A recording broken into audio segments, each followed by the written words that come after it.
Hey guys, I'm Rob, this is the Brick Farm, welcome back to the channel.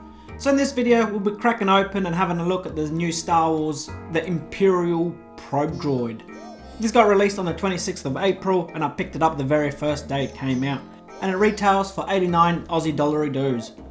So first things first, let's have a look at the box, then we'll crack it open, do a speed build, and then have a quick overview and close up once it's finished. So as you can see, the box comes in the 18+ all black packaging, as LEGO seems to be doing a lot now, as I think they are personally catering more to the AFOL rather than kids. Nowadays, I really do like this packaging of this box as it is all matte black, however the image of the probe droid is glossy. If you compare it to the other helmets that come in this line, such as the Venom one for example, which I'll show you now, the whole box however is glossy, including the black background. So I think that is quite a good little difference between the two lines. So now, looking at the side of the box, nothing special. A bit of the probe droid again here. On the other side, nothing there except for the information here and the name of the set. But on the back, however, we do get the full probe droid assembled with its little base as well as the little plaque. And we do get a few images of the probe droid in action in the movie, which only appeared for about 10 seconds. So I'm not really sure why LEGO decided to do a probe droid, as it didn't really feature much in the movies. But I think after 20 something years of making LEGO sets, they are starting to run out of things to do. So I think they would just be making more and more obscure things that really don't feature much in the movies, but however are in there. There's only so many reiterations you can do of particular sets, like the Millennium Falcons, the X-Wings, the Y-Wings, things like that. So finding a new little gadget like a probe droid, even though it does feature in the movie for about 10 seconds, is still a nice little thing for a Star Wars collector to have. So now let's crack the box open, get to building, and then we'll see the final product. So now that the box is open, let's have a look at what we get inside.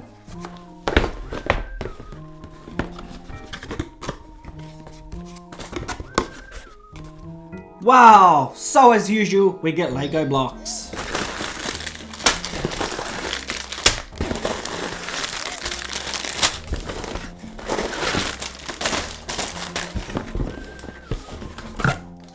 And the instruction manual, as well as a little bit of a sticker sheet. So this set only contains 683 pieces, so it shouldn't take me too long to put together. So let's get cracking.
So here we have the finished probe droid. It looks quite cool. I do like it. It's nice and small, quite compact, but also filled with a lot of features, which is quite nice. I do like the little UCS plaque at the bottom, which gives you a little bit of information about it, such as its height, and all that geeky stuff that Star Wars fans like. I also like how that little plaque is covered in snow. It's quite a little nice touch. This is the first plaque we ever got that's actually got a little bit of details on it. And I really do like the little base that it sits on. It's supposed to represent the snow-covered hills and mounds of the planet Hoth, where this probe droid was featured in. And now moving on to the build itself, I really do like the little hands and the appendages, if you want to call them that. They've got a little bit of nice details around it, such as the little claws that you can open up and close, so you can actually put things in there and hold them, and also the little lights around the side. But the funny thing that I found is we get all these spare parts, such as the guns and the saws and stuff, but it's almost as if LEGO didn't want you to weaponize this thing, or as if they didn't want to weaponize this thing. It's like they give you the parts, but it's actually not included in the instruction manual as where to put them. They essentially give you the parts and mounting points where you can attach them to, but it's as if they were too afraid to actually weaponize this thing themselves. So it's up to you to where you want to put the blades and the guns and things like that. Because obviously, being an Imperial droid, it's a scout droid essentially, but I'm guessing it will be weaponized in some sort of manner. But yeah, so I found that quite funny and interesting. But then again, that is LEGO for you. They are against militarizing things, so I'm guessing this probe droid is no different. But now moving on to the actual body of the droid, I do like how it's very circular. It's pretty hard to get perfect circular things out of LEGO, so I think they did a quite good job on it. It's not 100% round, but it does give you that illusion where it is sort of spherical.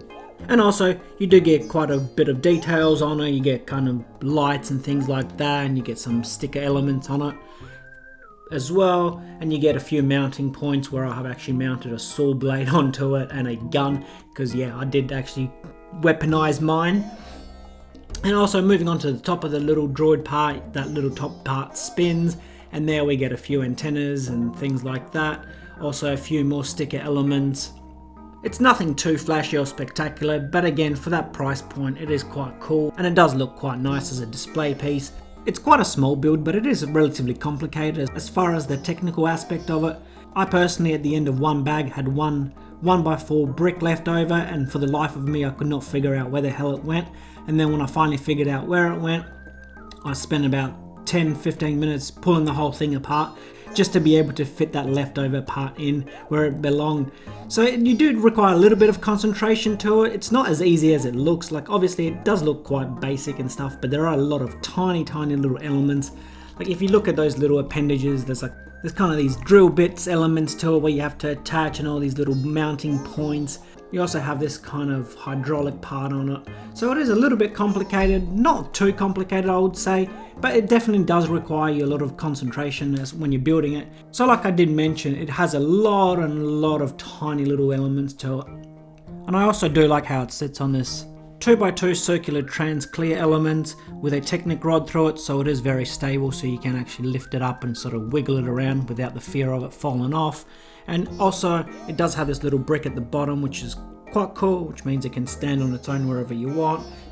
Not that I would recommend standing it like that. A significant jolt might send it crashing down and smash into 100 pieces, so I don't definitely recommend doing it, but you can, or you can sort of mount it to your kind of whatever build you have if you're making mocks and things like that, so it doesn't necessarily have to be attached to its little stand. And whilst the stand, it doesn't have an actually attachment point, so it just kind of slides in there and it's sort of loose in there, so it doesn't actually clip into anything, so it is easily removed. So I do like that part of it. So overall, I do like the build. It did keep the mind active for a few hours that it took me to assemble it, and it will definitely look quite nice next to my DO character build. I'm definitely going to keep all the character builds separate, as well as my helmets separate as well. So that is my personal preference. I do like to keep these sets separated or grouped according to what they are, whether they're helmets or character builds or vehicles. I don't like to sort of mix and match them, but that is just my OCD kind of way of looking at things, so don't judge me for that. That is just how my brain works. I like to have things separate and sort of have a clear idea of what they are. But anyway, that's enough of me waffling about my OCD.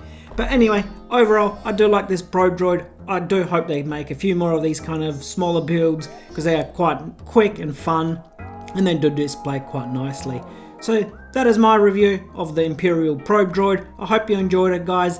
If you did, please consider subscribing, give it a thumbs up, or leave a comment below, and I'll catch you in the next one. Bye!